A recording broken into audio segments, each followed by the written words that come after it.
సూర్యాపేట జిల్లా తుంగతుర్తిలో అర్హులకు ఇందిరమ్మ ఇండ్లు ఇవ్వాలంటూ బీఆర్ఎస్ శ్రేణుల నిరసన ధర్నా. రాజకీయాలకు అతీతంగా అర్హులైన నిరుపేదలందరికీ ఇందిరమ్మ ఇండ్లు ఇవ్వాలి.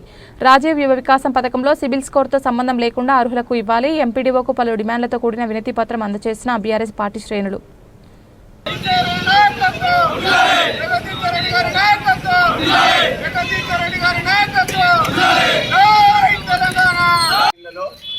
అర్హులైన వాళ్ళందరికీ రాజకీయాలకు అతీతంగా ఇవ్వాలని, అట్లాగే రాజకీయ యువ వికాసంలో కూడా సిబిల్ స్కోర్తో సంబంధం లేకుండా ఇవ్వాలని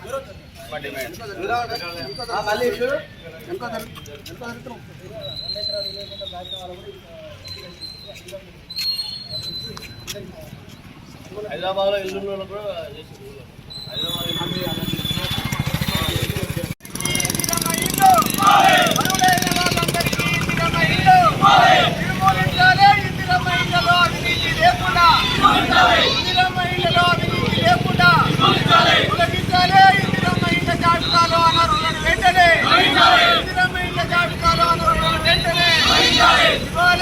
ప్రభుత్వంలో సర్టిఫికెట్ ఇల్లు కట్టుకున్నటువంటి వాళ్ళకు ఇందిరమ్మ ఇళ్ళలు, గత ప్రభుత్వంలో సర్టిఫికెట్ ఇల్లు కట్టుకున్న వాళ్ళందరికీ తెలంగాణ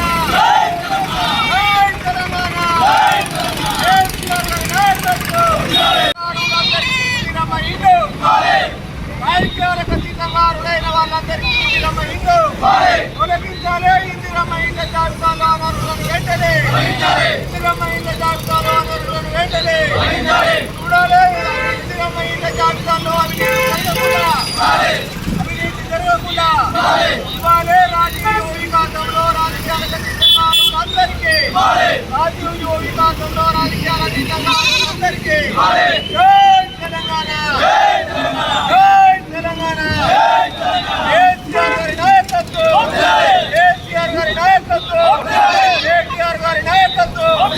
కాంగ్రెస్ పార్టీకి ఓటేస్తే ఐకేపీ కళ్ళాల్లో ఉన్నటువంటి ధాన్యం తడుస్తున్నప్పటికీ కూడా కనీసం ఏ ఒక్క అధికారి కానీ, ఒక ఎమ్మెల్యే కానీ, ఎంపీ కానీ ఎవరు కూడా పట్టించుకునేటువంటి పరిస్థితులు లేనటువంటి తరుణంలో రైతులు ఇబ్బంది పడుతున్నటువంటి పరిస్థితి మీ అందరూ చూస్తూ ఉన్నారు.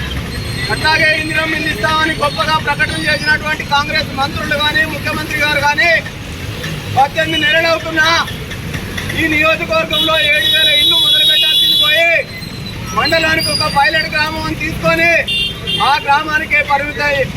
ఏ గ్రామంలో కూడా మిగతా గ్రామాలలో ఒక్క ఇల్లును కూడా ఇప్పటి వరకు ప్రారంభించలేదు, మొదలు పెట్టలేదు, ముగ్గురు పోయలేదు. కానీ రోజు టీవీలలో, పత్రికలలో ముఖ్యమంత్రి గారు, మంత్రి గారు, సంబంధిత మంత్రులందరూ కూడా బ్రహ్మాండమైన ప్రకటనలు చేస్తామన్నారు, మేము ఇందిరమ్మ ఇల్లు ఇస్తామని. ఈనాటికి ఇంకా జాబితాలే తయారు కాలేదు. ఆ జాబితాలలో ఇందిరమ్మ కమిటీ సభ్యుల పేరుతోటి అవినీతికి పాల్పడుతూ అందరూ అనర్హుల పేర్లనే అధికారులకు పంపుతా ఉన్నారు. అధికారులు విచారణ చేసి ఇందులో అనర్హులు ఉన్నారని చెప్తా ఉన్నారు. ఒక్కరికి కూడా అర్హులకి ఈ రోజు వరకు ఊళ్ళల్లో ఇళ్లకు ముక్కు పోసినటువంటి అవకాశాలు లేవు, ఎక్కడ కనబడతలేదు. అలాంటి ప్రభుత్వాన్ని మేము డిమాండ్ చేస్తా ఉన్నాం. ఓ కాంగ్రెస్ ప్రభుత్వ పెద్దలారా, అర్హులైన వాళ్ళందరికీ రాజకీయాలకు అతీతంగా ఇందిరమ్మ ఇళ్లలో అవకాశం కల్పించాలి. అందులో అవినీతి జరగకుండా చూడాలి. అట్లాగే గత ప్రభుత్వంలో గృహలక్ష్మి స్కీమ్ లో చాలా మందికి సర్టిఫికెట్ ఇవ్వడం వల్ల వాళ్ళు కొంతమంది లబ్ధిదారులు ఇళ్లు మొదలు పెట్టుకొని కట్టుకున్నారు. వాళ్ళందరికీ కూడా ఈ ప్రభుత్వంలో ఇచ్చేటువంటి ఇందిరమ్మ ఇళ్లలో వాళ్ళకి ఇల్లు కేటాయించాలి. ఎందుకంటే ఆ ప్రభుత్వం మొదలుపెట్టిన రోడ్లు కానీ, బ్రిడ్జిలు కానీ అన్ని కూడా మీరు చేస్తా ఉన్నారు కదా, వాటితో పాటుగానే ఈ ఇందిరమ్మ ఇళ్లను కూడా లబ్ధిదారులకు ఇచ్చి న్యాయం చేకూర్చాలని డిమాండ్ చేస్తా ఉన్నాం.